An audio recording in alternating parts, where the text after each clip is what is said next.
Subscribe to our YouTube channel and press the bell icon for the latest updates. How to disable an extension in Google Chrome browser.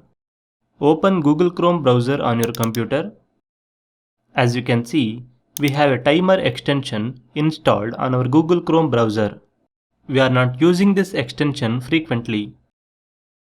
To disable this extension, click on the three-dot icon located at the top right corner of the page. Hover your mouse on More Tools.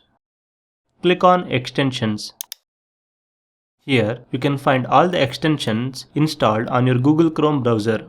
Locate the extension you want to disable and turn off the toggle button.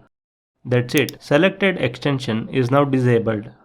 This is how you can disable an extension in Google Chrome browser. Thank you for watching.